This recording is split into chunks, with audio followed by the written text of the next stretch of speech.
Live from the Washington, D.C. area, it's the Inside Scoop. All the news that our viewers want to know. Now, here's the host. Welcome to Inside Scoop. I'm your host, Catherine Reed, and joining me tonight is Jimmy Bierman. He is the vice chair of the Fairfax County Police Civilian Review Panel. This panel has been around for 4 full years now, and previously, Mr. Bierman was on the show with Lindsay Davis Stover, and if anyone's interested in that interview, you should go back and look at the amazing interview that she did a year ago. Thank you so much for being here, Jimmy. A lot has changed in a year. Thank you for having me, Catherine. I appreciate it. So in the first interview, you gave some background, and I don't want to assume that all of our viewers saw that show or understand sort of the history and architecture of the Civilian Review Panel. So I want you to kind of go over how it was started, why it was started, how you came to be on it, and we'll kind of move through, where people can find information and talk a little bit about what has happened in the year since you gave that very informative first review. Sure. So the Fairfax County Police Civilian Review Panel was created by an action item of the Board of Supervisors on December 6, 2017.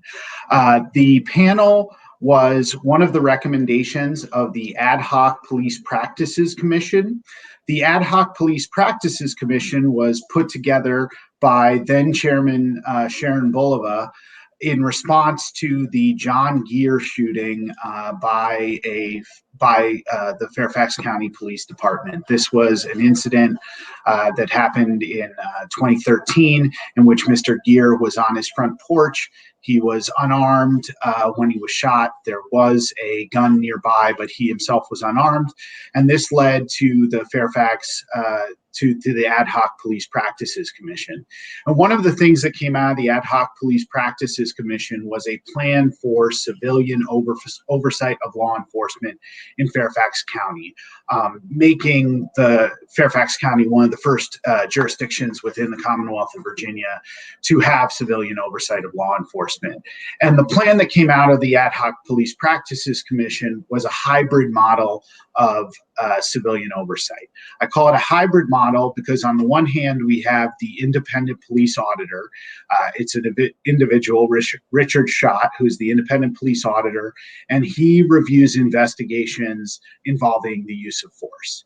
On the other hand, we have a 9-member volunteer police civilian review panel that involves complaints and investigations related to those complaints for all other types of incidents involving serious misconduct or an abuse of authority against a resident of Fairfax County.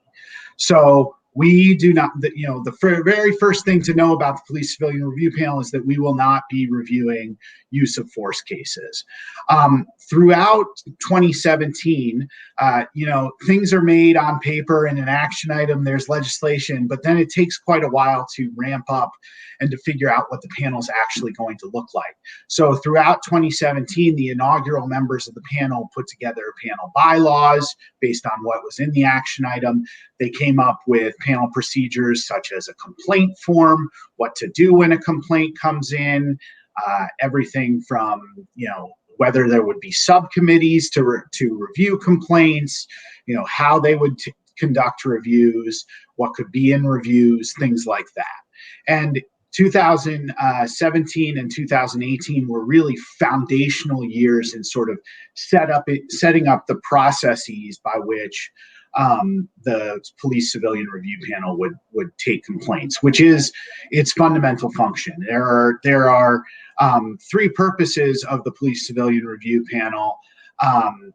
The main purpose is to increase trust and accountability between residents of Fairfax County and the Fairfax County Police Department. But when I say purposes, we review investigations. We can potentially send investigations back to the police department or send them to the Board of Supervisors. And we do make comments on policies and practices to assist the police department in its own creation of policies and practices. practices. 2019, when I joined the panel in April, we had really started getting into, excuse me, new headphones. We had really started getting into reviewing investigations of complaints. And that's a key terminology there. We review the investigation.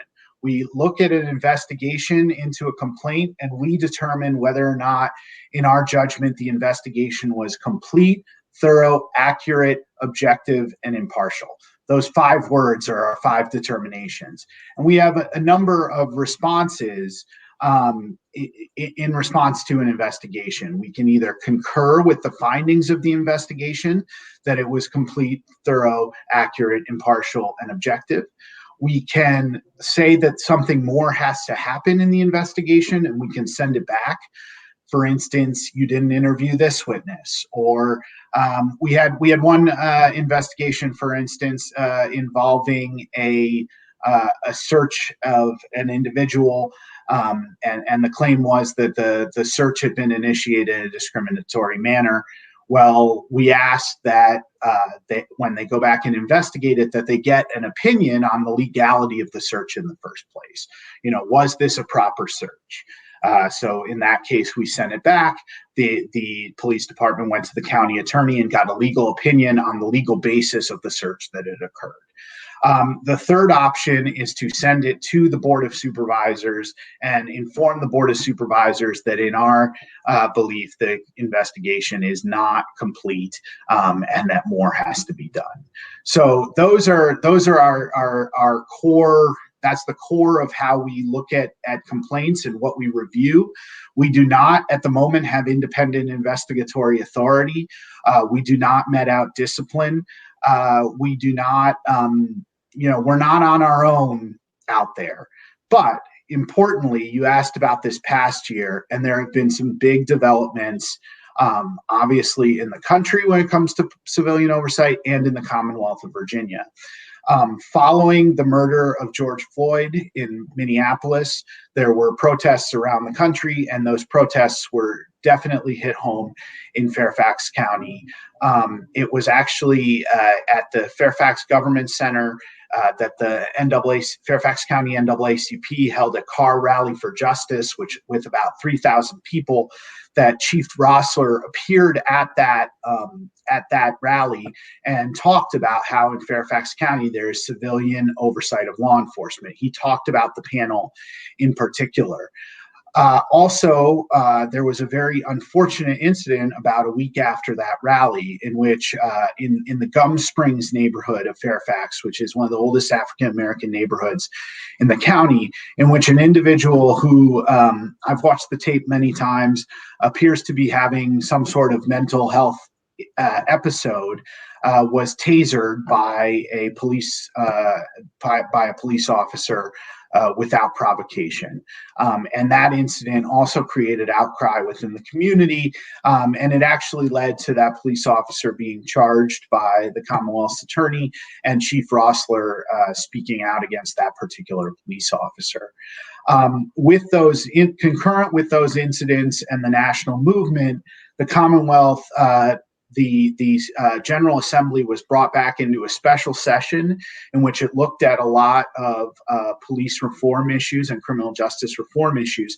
And one of the things that came out of that special session was a law that would give jurisdictions, county jurisdictions and local jurisdictions, more power to empower police civilian review panels, that give civilian review panels the opportunity to have investigatory power, to issue potential subpoenas, give them potentially more teeth. Now, nothing has actually changed with respect to our action item at the moment surrounding investigatory power, and that law doesn't even go into effect formally until July 1st. But right now, there has been a re-examination, I think, on the part of the county, on the part of the Commonwealth, and on the part of the country as to how we might empower certain civilian oversight. And so as a part of that and concurrent with all of these events, It was in August of 2020 that our former chair, Holly Doan, tasked two of our members. I was one of them, and I ended up being the primary drafter of a 4-year review that looked at everything that the panel had ever done. I went back through all the meeting minutes. It was, I mean, exciting, riveting stuff. No, but I went, the comprehensive report will allow individuals to look at every single meeting that has ever happened in the history of the panel. It also contains analysis for what worked and what didn't work with respect to the panel, what our strengths are, what our weaknesses are. The appendices include every review report that we have ever had with respect to a complaint. And we looked at the entire thing comprehensively, and we came up with 11 specific recommendations, mainly to make to the Board of Supervisors, but also in some ways internal recommendations for ourselves for changes for the panel and going forward. So that is all on our website under panel reports. If anyone wants to spend time reading it, it's light reading for a gloomy day. It's really worth checking out, especially the analysis and recommendation sections. Well, I'm also going to recommend that people go to your website, which is fairfaxcounty.gov/police civilian review panel, because it is rich with information. The whole idea of this panel was to bring transparency to policing. And so when you do that, you start with transparency about the process and the people and the panel itself. And so I was fascinated by how rich the resources are there, including the form where people can register a complaint. And I think that's important. And there's also a telephone number too for people who might have a complaint who don't use a computer. The county has, I think, gone above and beyond to try to make access and information about what the panel does as easy as possible for the community to engage with it. The context has changed a lot. Here in Virginia, after the death of George Floyd, after the shooting of Breonna Taylor, one of the things when the legislative body came back into special session was to talk about no-knock warrants. There are national things that shine a spotlight on things that might not have been a problem here up to this point, but it's about striking down all the ways in which we can be a victim of some of these really bad police practices, like no-knock warrants. So, tell me a little bit about how the panel has kind of built the plane as you were flying it. You sort of alluded to the fact that you were new 4 years ago. The first 2 years were like, this is what we think is going to work and how the structure should look. It seems like 2019 was we're doing the thing, we're doing our plan, we're working our plan, we're reviewing cases. And then 2020 happened. And between the pandemic and everything being virtual and the racial unrest and all the protests, and I can understand why there was a request for there to be some sort of publication that says, what are you doing for 4 years?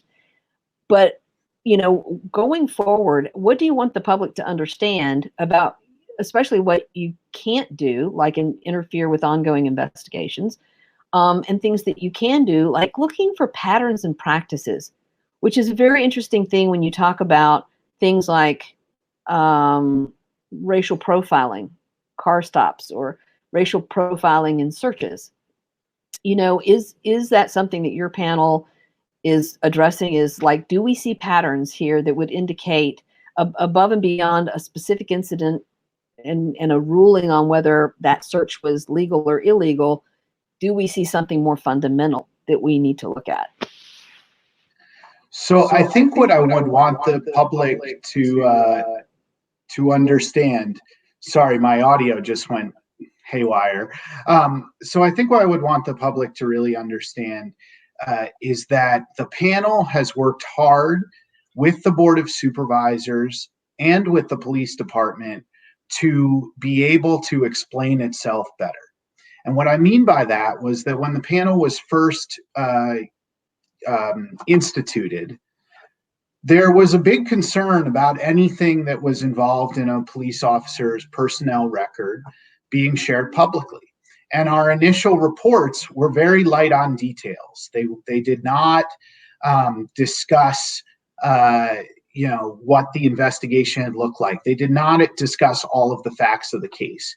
And we worked hard with the Board of Supervisors and ultimately with the police department itself to come to an understanding of what could go into those reports. And this actually led to an action item change in October of 2019. And you'll see that our reports become much more fulsome and become much fuller in going over the entire investigation, all the steps that were taken, all the things that were reviewed, and all of the interviews. We have access to the interviews. We have access to videos. We have access to a lot more than was true at the very beginning of this process. Another thing that happened in 2019 was we came up with this idea of a panel recommendations matrix. And that means that with respect to every single report, we make recommendations to the police department about changing policies and patterns and practices of the police department in how they conduct investigations, in how they look at issues. And in this recommendations matrix, which is also public on our website, you see that the report name, the recommendation itself, the police response to that recommendation, and then the panel's response to what the police say they have done. And in a lot of cases, you actually find out that the police have implemented some of our recommendations. For instance, one example was that we found that the police were investigating certain incidents of bias, but they weren't ever potentially checking the social media background of the officer involved.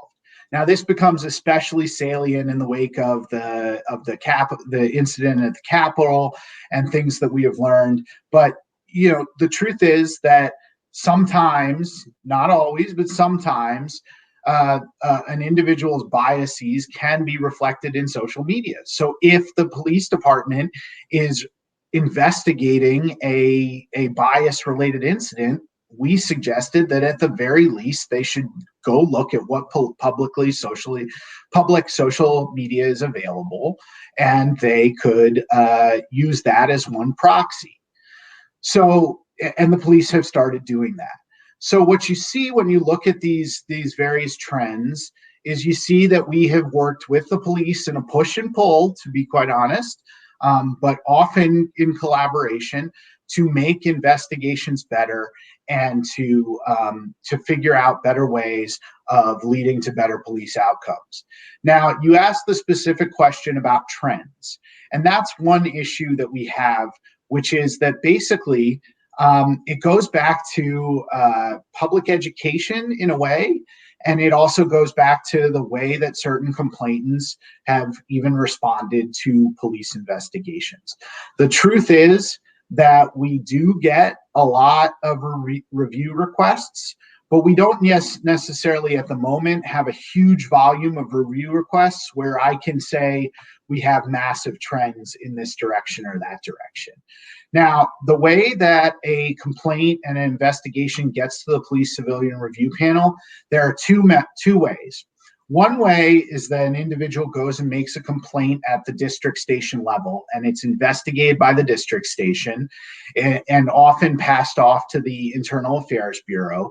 And then the complainant receives a disposition letter that explains what the findings of the investigation were. At that point, the complainant can request a review by the panel, and it's in the disposition letter that they can request a review by the panel. But we do not review the investigation unless the complainant makes a review request. The second way an investigation gets to us is that individuals can file their complaint directly with the panel. The panel forwards that complaint to the IAB. The IAB investigates. The IAB sends a disposition letter. And again, they need to request a review of that. So every year we have a number of complaints that don't get a request. That may be because, in certain instances, that's because people are satisfied with the investigation. One thing to remember about the Police Civilian Review Panel is just because the Police Civilian Review Panel concurred with the findings of an investigation doesn't mean that the officer wasn't held accountable. We had one case where the officer ended up losing his job. It led to a policy change in the general orders of the Fairfax Police Department. That policy change would have made it so that other officers involved and with knowledge of that first officer's actions would have reporting obligations in the future. So if this incident had ever happened again, it could have ensnared other officers. That was a huge deal. Well, we concurred with the investigation because it was a really good investigation. It didn't necessarily mean that police were getting off scot-free. It meant that the police department itself was doing a great job of dealing with a complaint. So that's something really important to remember as well.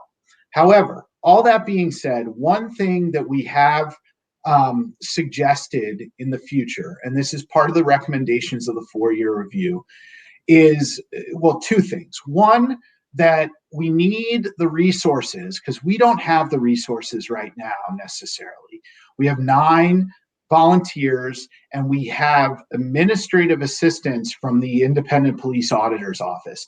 And by the way, that administrative assistance is fantastic. We have great people working with us and they do a great job, but we do not have a dedicated staff member or a dedicated executive director at the moment who's only focused on the Police Civilian Review Panel. And this ends up being a resource challenge. So we have suggested that the county give us an executive director, but that's important for 2 other reasons. One, we would like the executive director to have monitoring ability on these investigations, which is consistent with what the independent police auditor does.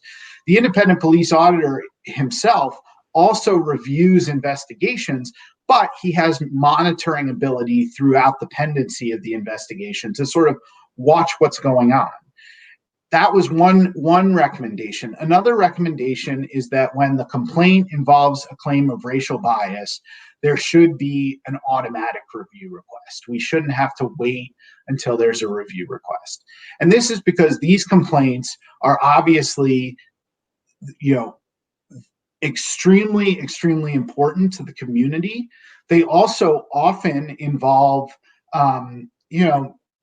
most incidences in which racial bias may play a role, it doesn't play a role necessarily on the surface. You're trying to figure out it doesn't play a role overtly. That's a better word. Overtly, it may be on the surface, but not overtly. It's not, hey, I did this because you were Black. Right.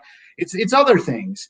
And so when it comes to investigations, we have tried to impress upon the police department, and I think they're trying to get there, ways to systematize these investigations of bias. For instance, the police department has responded by using statistics often to compare various statistics for an officer. But we have pointed out that simply comparing arrest statistics probably isn't good enough. It's true that one police officer may be making many, many valid arrests, but if the valid arrests only have to do with a person of one color and not the other, then you've got a situation where the policing is not being handled in a non-biased manner. And so we've talked about what types of statistical analysis might have to occur. I mentioned the social media as a proxy. One other thing we've discussed and recommended is, and again, these are prophylactic measures. They don't work perfectly, but if there's a sexual harassment allegation in the workplace, typically an individual's coworkers get interviewed as well to find out whether or not they have a pattern or practice of that type of behavior. So we've suggested that similarly in bias cases, you would want to interview the coworkers. You would want to interview the people who worked with that officer. These are all suggestions, some of which the police department has taken, some of which it hasn't. I do think the police department has made a real commitment in the wake of this past summer to being even more transparent. We have now arrest statistics published publicly by district station. We have GIS arrest statistics where you can go and use special technology to drill down to local district stations, precincts, local areas, and find out what policing in that area looks like. All of that's extremely helpful, and it's something that I hope that the public will go look at because it's a part of the transparency of the department. But yes, our job and something we have really focused on post 2019 in particular is being as clear and forthright in our review reports with why we are doing what we are doing. If we're concurring with the police department, why are we concurring with them? If we're concurring with the police department, but we still think something could have been better in the incident, why are we doing that? We're making recommendations for changes to policy. And we're trying to make sure that those recommendations are public. And we're trying also to give the police department a opportunity to respond to those recommendations. So one more example, and I know I'm rambling here, but we had an incident in which there was an arrest. In which there were individuals detained. And we determined that the reasoning behind the detention was valid and was accurate, and that the police officer had not acted in an improper manner in that particular case. It involved individuals who were in a car. It involved illegal parking, plus the smell of marijuana, plus a firearm was found in the car. But one of the problems there was that the police officer had come upon this car alone. And when a family friend of the driver who had illegally parked and who was driving without license came down from the apartment building, came down and sat in the car, she said that there were kids upstairs that had been left unattended. Well, the police officer called for backup, and the CAD information, the information on his car showed that backup had arrived in about 7 minutes. And the question was, had the police officer improperly detained them for 7 minutes while calling for backup without going back up to check on the children? And ultimately, we determined the police officer's actions were not in violation of any general order, and that it was acceptable to call for backup under the circumstances and to continue the detention. However, we made a recommendation, a specific recommendation, that in the future, when children are involved, there need to be regulations that have to do with what the proper procedure is when you have an individual who's going to be detained who says, "Hey, my kids are upstairs." And I think that's so important because it creates a feedback loop. It creates an important feedback loop and I think that work is instrumental in making the police department better at what they're already doing. When we come back from our break, we're going to be talking more with Jimmy Bierman about his work on this panel. So please join us after the break. Hey, chat. Why do I wear a mask? Because when I'm not behind the screen, my mask is my cheat code. And when we stop the spread, we level up. What's the next level? Hanging with friends again. You're right, masks have always been a part of our community. I miss you guys too. Being face to face is truly the next level. Here's the cheat code. Stop the spread of corona. Mask up, America. Freedom.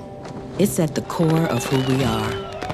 The freedom to live without fear, to jog where we please, to wear a hoodie.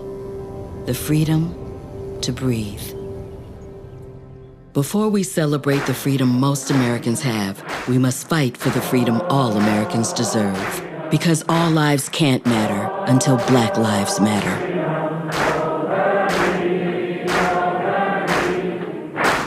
Mom, I got it. What are you doing in there? I got stuck. Oh. Are you a dog?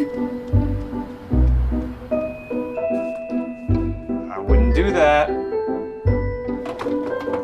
Have you seen the pliers? Where'd you find those? It's not your birthday. Sorry. Bye, Grandpa. Bye, Grandpa. Take care of yourself. What are you doing? for?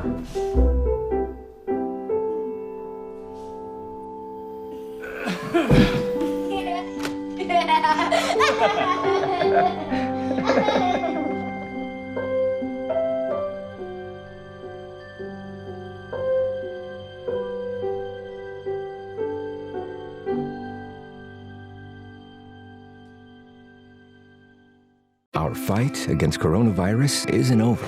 Let's wear face masks in public, stay 6 feet or more from others, follow state and local guidelines, and wash our hands frequently. Let's move forward together. Learn more at coronavirus.gov. We're back to the Inside Scoop. Here again, your host.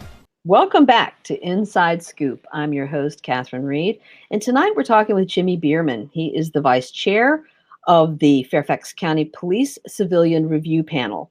And we are talking about the work of this panel, which has been around for 4 years now. And Jimmy is just giving us such specific examples of the way in which this panel has really not just gone over cases where someone has requested a review, but how the reviews itself is helping Fairfax County Police be better police people.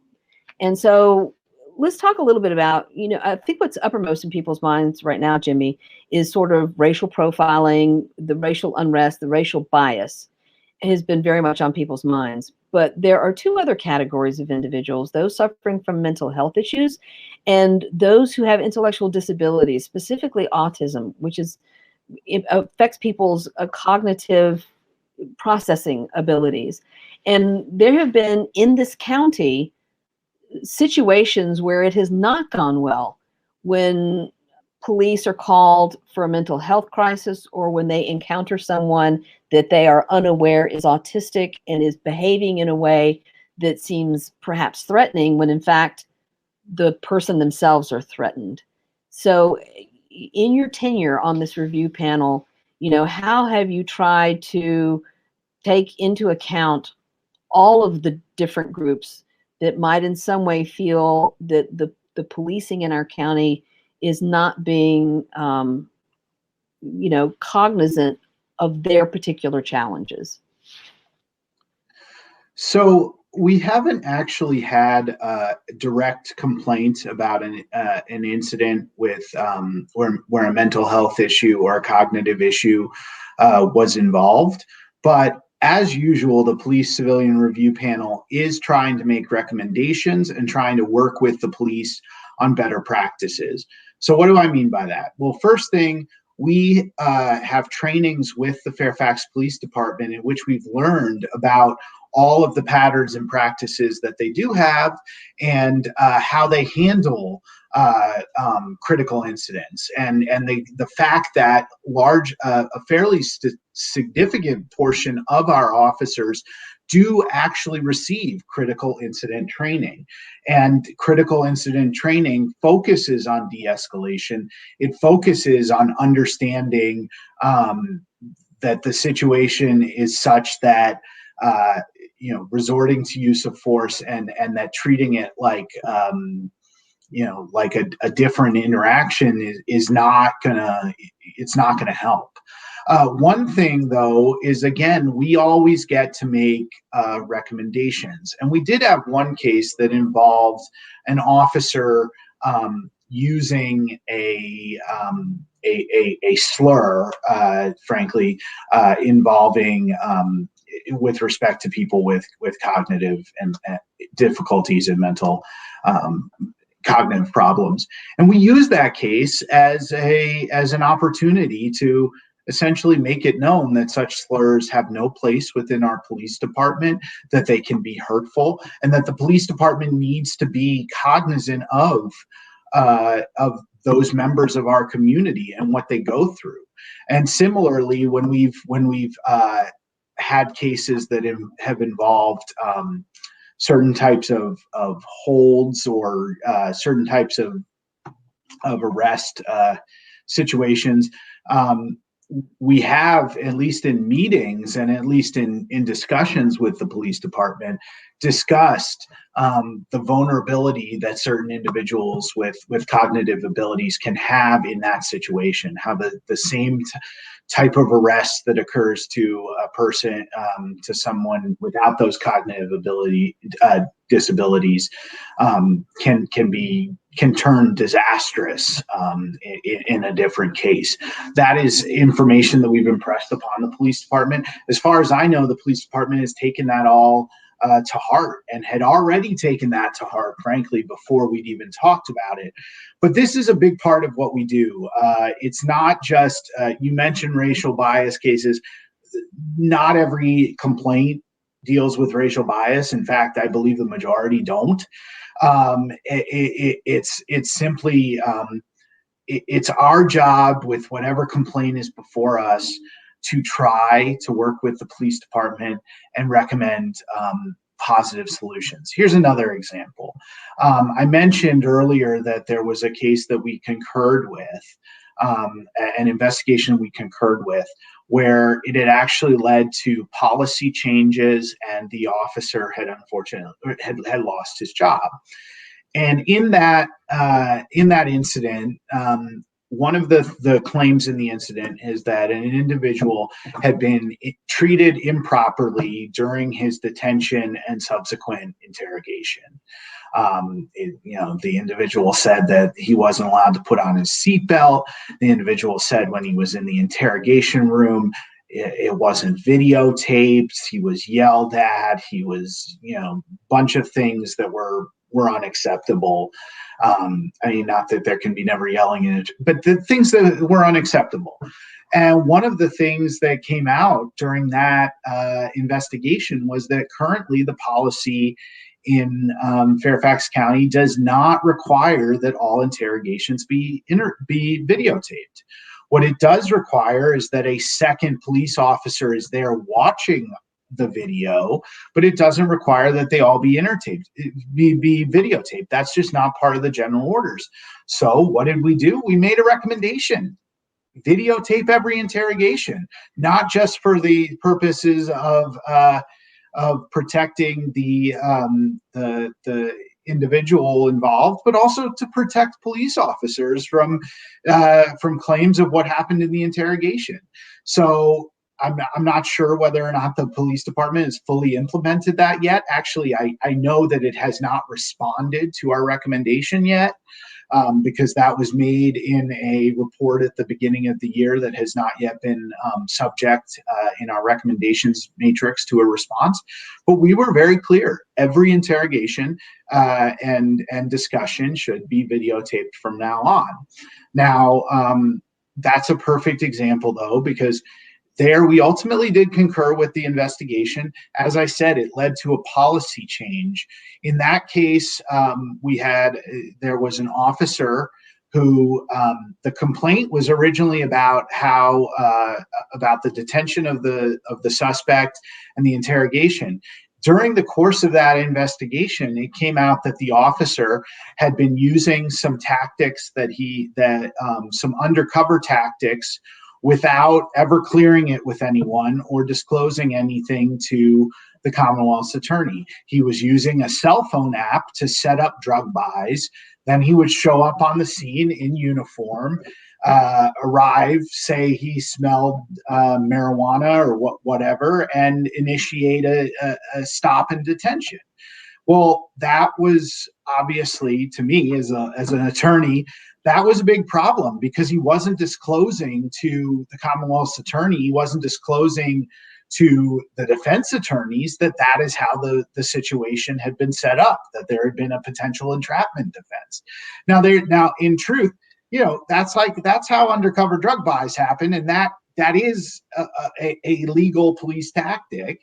And a common police tactic. But when it happens with an undercover unit, there are procedures in place. The Commonwealth's attorney understands what has happened, then discloses that to the defense attorney. That is all part of protecting the constitutional rights of the defendant. In this case, it actually led to several cases being dismissed against people who've been arrested by this officer.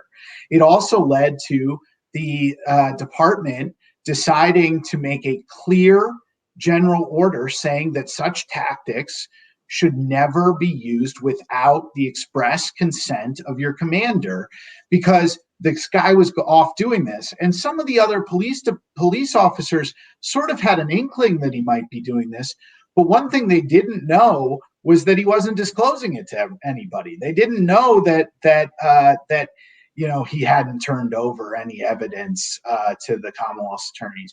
So with the new general order, then knowing that he hadn't gotten express consent from his commander, now those other officers would be under a reporting obligation to tell their commander that this is what's happening. So there's a very important change in policy that came out of this investigation. In fact, that change in policy was initiated by the Fairfax Police Department itself, even before we got involved to say anything.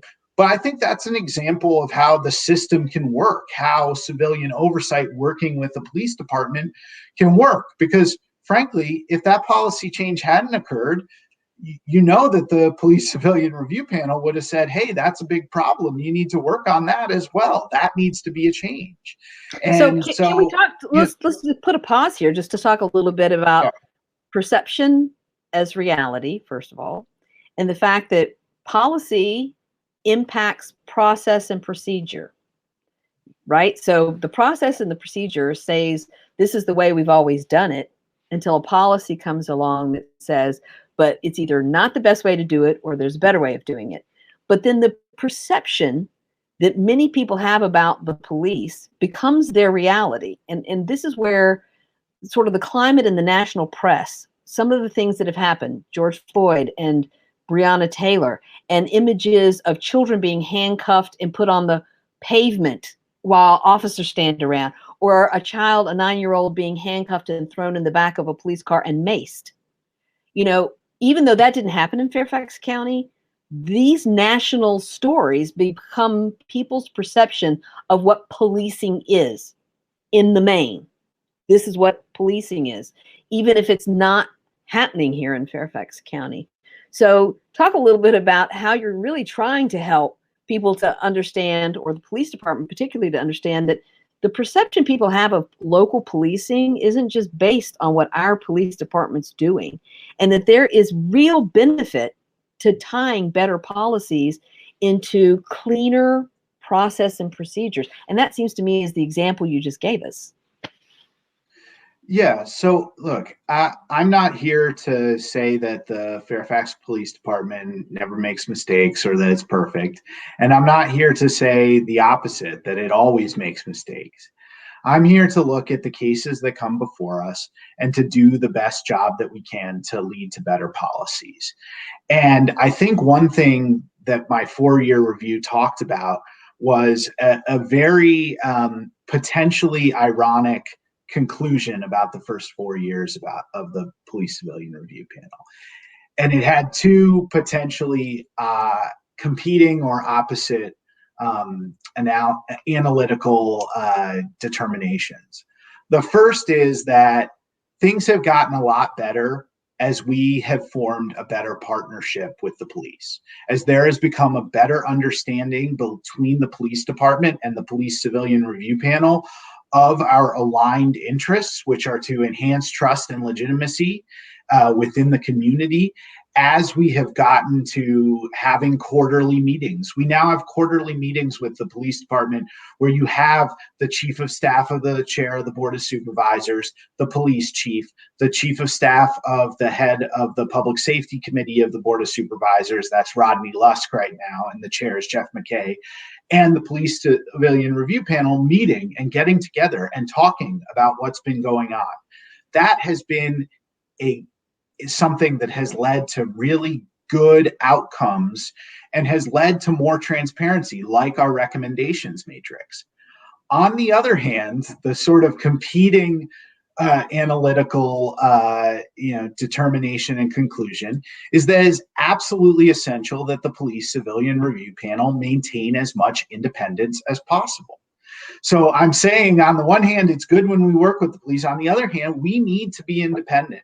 And to the degree that the community does not see us as independent, that is a problem for us. That's why, for instance, I emphasize that when we concur with a police investigation, it's not saying that the complaint had no merit. It's saying that we concurred with the investigation, including an investigation that might find that the complaint did have merit. It's very important. I want the public to understand that we approach this and we try to actually question whether or not the investigation was complete. We do approach it with a healthy dose of skepticism. We do approach it with, even if we concur with what the police, with the outcome and the full investigation, we're still going to make recommendations to make things better next time. And I think that's really important. I also think that in the context of, in the current context, this goes into the recommendations in the 4-year review, where here's the thing. We are not resourced right now to be an investigatory body. We just aren't resourced that way. We have 9 volunteers. We have administrative help from 1 staff person.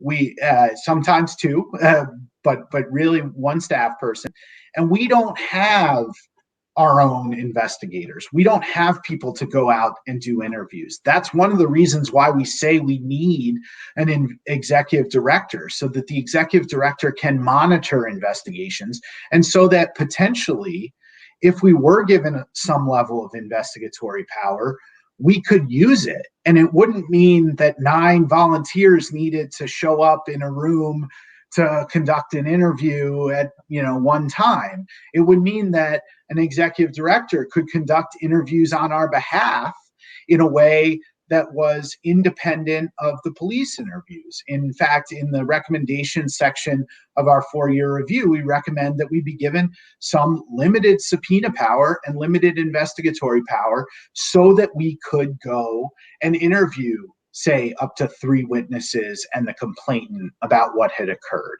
so that we could look at stuff without having to rely on something that has occurred that the police department has done. All that being said, another thing that I want the public to understand, though, is that we do have access to a lot of work. And it's not always the case that if it had been our interview and not a police interviewer, the questions would have been all that different. We get to listen to every single interview conducted by the IAB. We get to listen and hear who they talk to, what they talk to them about.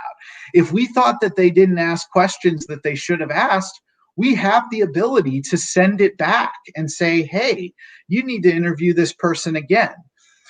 I mention all this also from a resourcing standpoint. There is some question whether or not we should be able to met out discipline.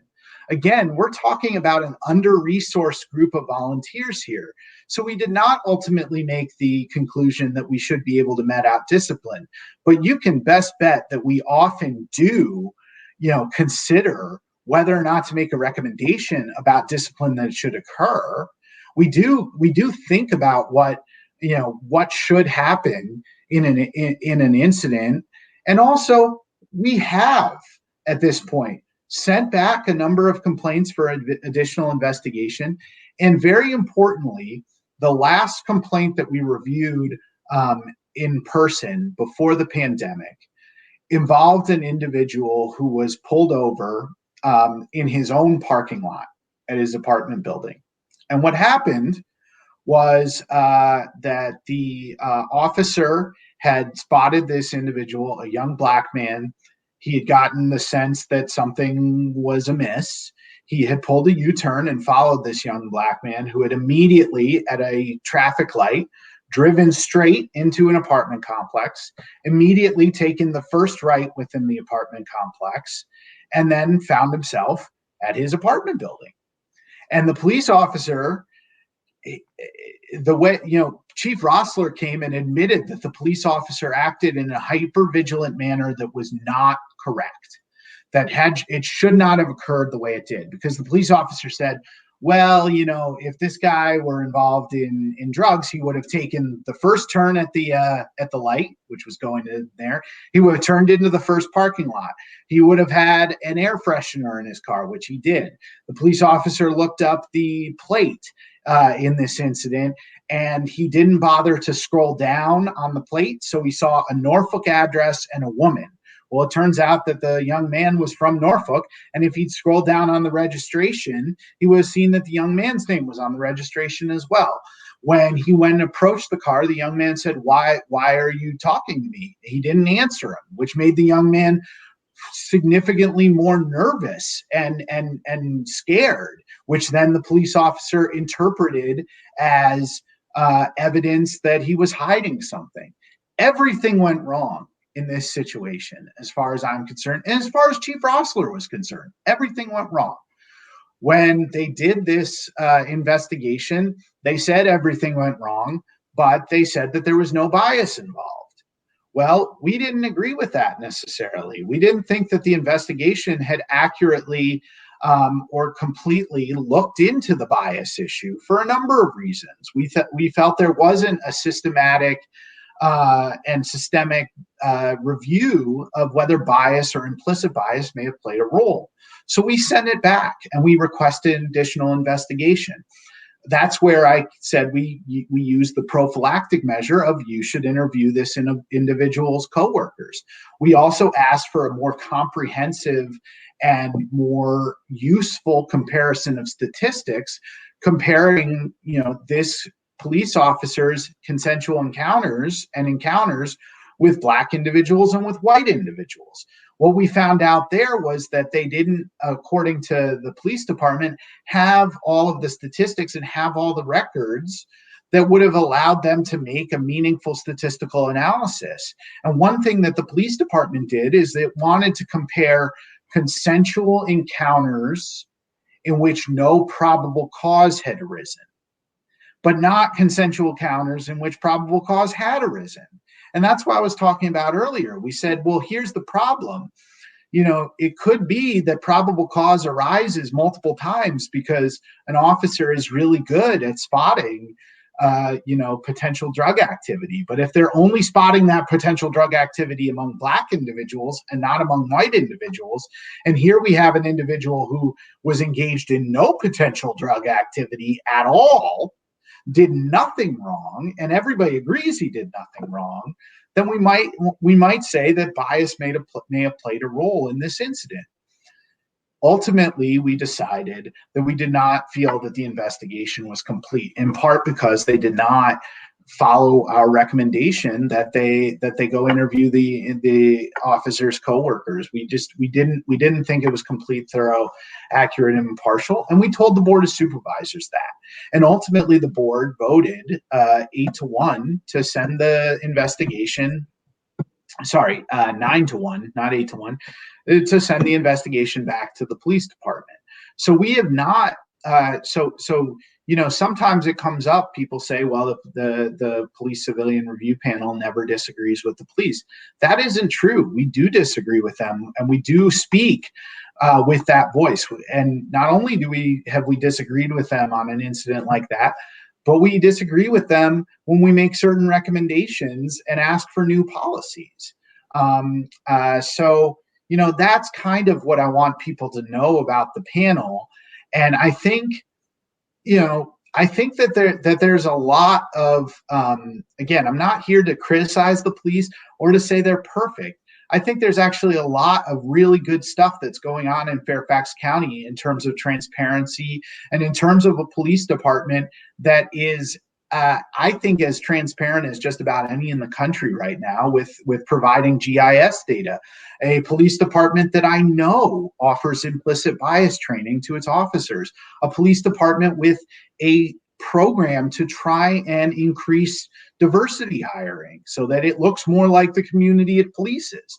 That doesn't mean that it's perfect, and it doesn't mean that there isn't still a role to play for oversight, there is, and we're trying to advance that as best we can. But we are constrained at the moment in how we do it. We're constrained by being all volunteer. We're constrained by not having extra staff, and we're constrained by a mandate right now that involves reviewing the investigation. And a lot of the time that actually works fine. I mean, I have to admit that. There are a lot of complaints that come in where we review the investigation, all of the relevant witnesses are interviewed. You see consistency among the relevant witnesses. You see consistency in the videos. That works fine. But we have recommended ways to make the police civilian review panel even more independent of the police in a way that I think would be constructive down the line at increasing the public's trust of the panel to be a potential voice when there are incidents. So in the last couple of minutes, and we just do have a couple of minutes, I do want to invite people to go to the website, fairfaxcounty.gov/police civilian review panel. That's where you're going to find the report that is a summation of what's happened over the last 4 years. It's rich in resources. You can actually find the complaint form there online. I think Fairfax County is to be commended, the Board of Supervisors, for deciding ahead of time, long ago in police years, that this was necessary to forge some level of trust in the community. The fact that there are 9 volunteers doing this, you're to be commended for your service along with everybody else who sits on this panel and does it as a volunteer. And, I just want to say, as far as realistic expectations, what can a panel of 9 people do, or what should we expect that you're going to be able to do in 12 months of a year? I think you should be able to expect that we are going to do as many review reports as come through, up to 1 a month. It's going to be hard for us to do more than 1 a month, especially since another portion of the 4-year review is that we need electronic access to investigations. We meet once a month, but consider that you might have up to 1 a month for a review. We also have subcommittees that meet and look at investigations and determine whether or not the complaint actually does truly allege a serious misconduct or abuse of authority. Sometimes we get complaints that just don't allege that. We also, with our subcommittees, look at whether or not the allegation is wholly unfounded. Like, is there a video showing that exactly what the complainant said happened did not happen? That occurs as well, and that can mean that we're not going to quite have as many review reports, but you can expect us to have, last year I believe we published 5 or 6 review reports. We always publish an annual report as well. You can expect us to make probably 2 to 5 recommendations with each one of those reports. You can expect those recommendations to go to the police department, and you can expect them to respond to them. Well, that sounds like a lot to me. And I, on behalf of Fairfax County and everybody who lives here, I want to say thank you for your service on this panel. Thanks for coming and sharing with us why your work is very important. And I support your quest for more autonomy. And I invite the public to go to the website and just learn more about this amazing panel. Thank you so much for being here, Jimmy Bierman. And that's it for Inside Scoop.